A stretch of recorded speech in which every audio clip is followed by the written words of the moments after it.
Welcome back to the channel. My name is Douglas, and in today's video, I'm going to bring you along with me as I build a droning string and piano layered sound.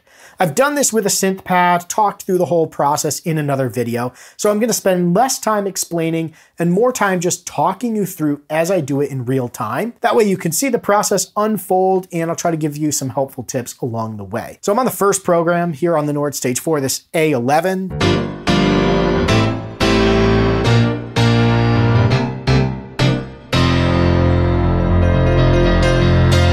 I want to get back to just a blank slate, so I'm going to hold Shift, tap on Layer, Init, and tap on All. That's going to get me back to this white grand.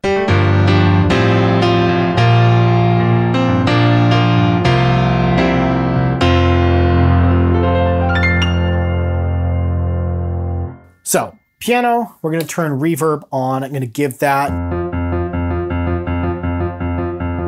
going to start with a 4.5.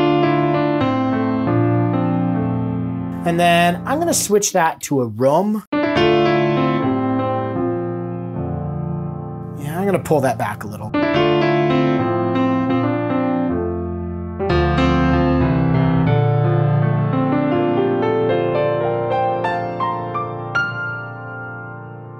Perfect.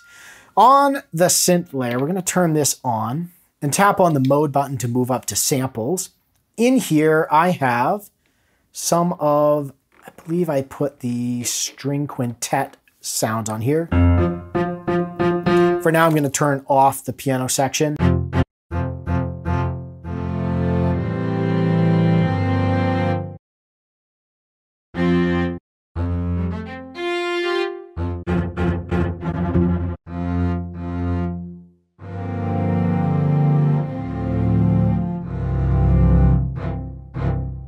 I like that. I'm going to throw a little reverb. This is the Spitfire String Quintet Flatonado. Not sure how you say that. On this, I'm going to turn on my layer independent for the effects so that I can do different effects on each layer. And I'm going to enable choral and come down to hall.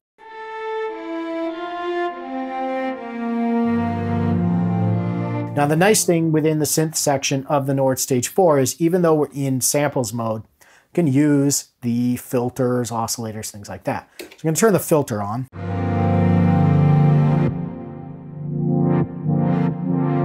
That gives me the ability to start to shape this sound.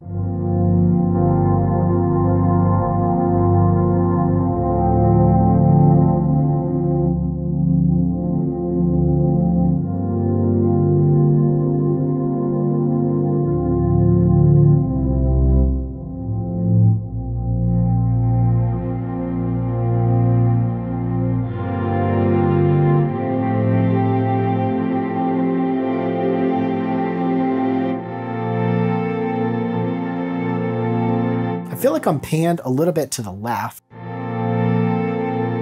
I'm going to hold Shift and tap on this third button here, and you'll notice I am centered there.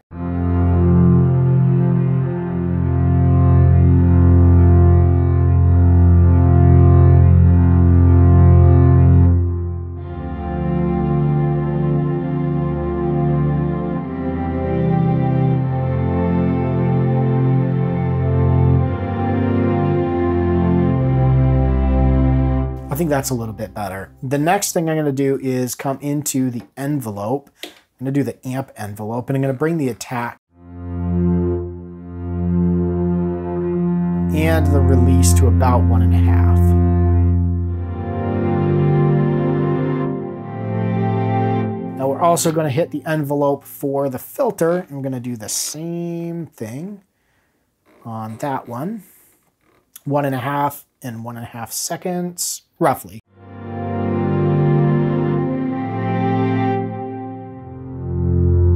Let's try this out. We're going to turn split on by tapping on the split button, and we're going to hold down on that, and then we're going to set the split point. I'm going to try doing this upper split point here. So I'm just going to scroll till the green light is above this, and I think I can play with these up here. I may end up coming down to the F6 here. we'll try that. That way it gives me a little bit here in this range. I'm going to exit that, and I'm going to hold Shift, and I'm going to tap on the octave up button, or the KB zone up button, and that's going to put nothing in the bottom, and the string's up there. Now, obviously, that's way too high, so we're going to octave that down, and then we're going to turn on the KB hold. Then we turn piano on, hold Shift, and tap the down KB zone. So now we have the piano here.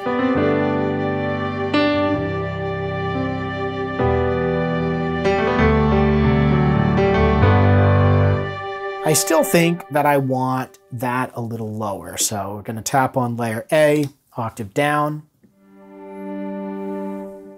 And we have to turn KB hold back on.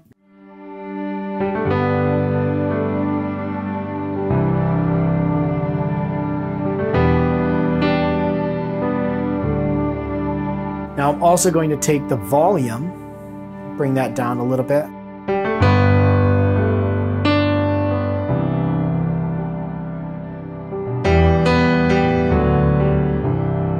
Now we could adjust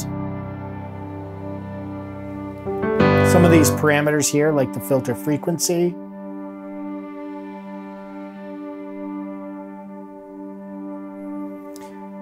Now, one thing that we could do is we could add a second layer in here. So I'm going to tap A and B at the same time. And on this layer, we're going to come back up to samples. Put that up here too, and octave down.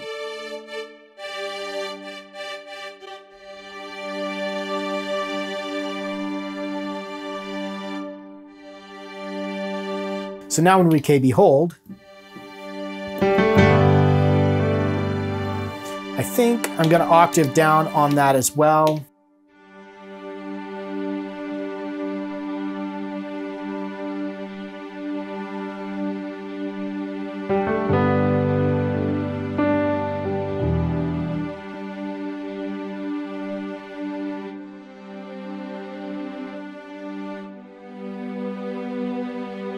All right, so we're going to turn KB hold off. I think we've got a bit of a filter issue here. So on our second layer here, we're going to do the same sort of attack and release, and we're going to keep it an infinite decay on that. 1.5 there, and then we're going to do the same on the envelope. 1.5 and right around 1.5. Now when we change those different chords, we're not going to get as harsh. And then we could change the pan of our other string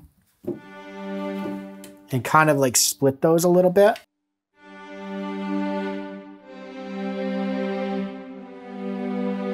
So that's a pretty decent string sound. I'm happy with that. So we're going to turn KB hold on again.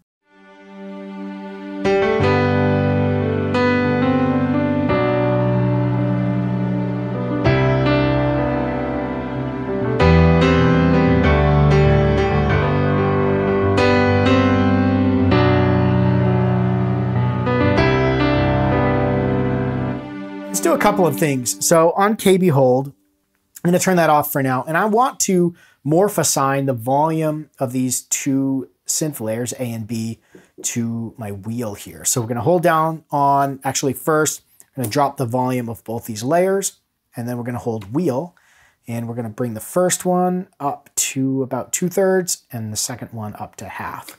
Now that's tied to there.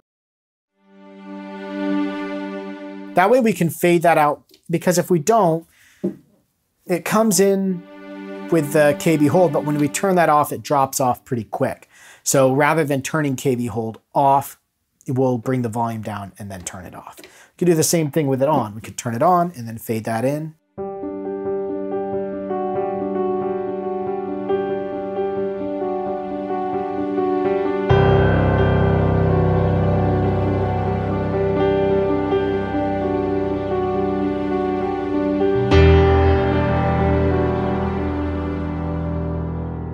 I like that. So let's turn KB hold off.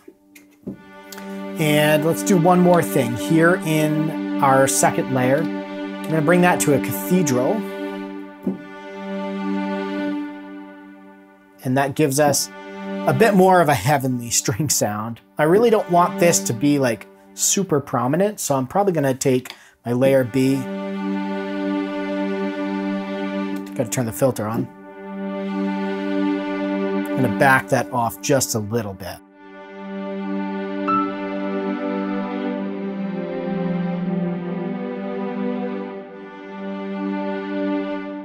I feel pretty good about that.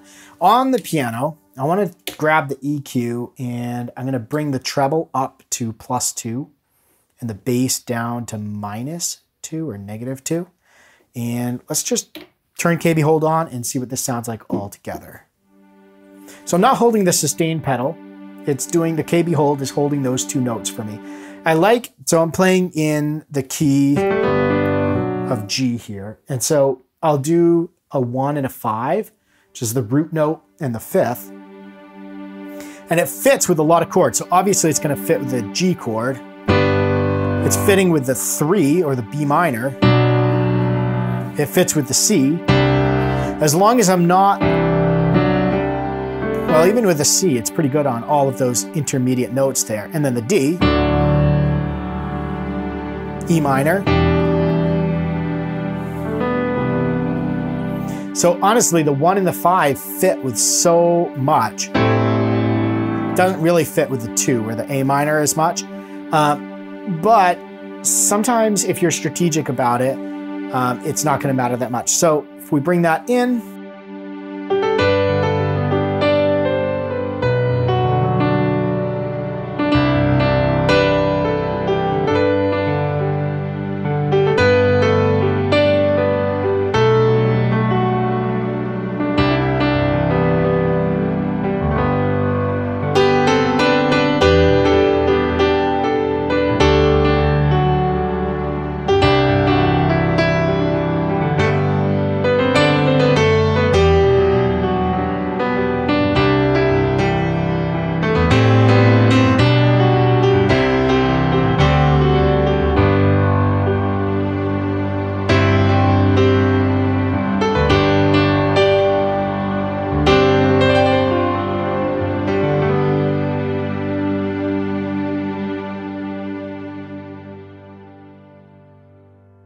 pretty simple. I am happy with that. I'm gonna go ahead and store this sound. We're going to jump banks all the way up to H. I'm gonna throw that in an empty slot here. We're gonna name this one perfect number of letters. And then I'm gonna put that into H15.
There you go. I hope that was helpful, maybe giving you a bit of direction on how to create a sound like this. Let me know if you have any questions. Throw those down in the comments below. I'll do my best to answer them. Thanks for watching. Stay inspired and keep making that music.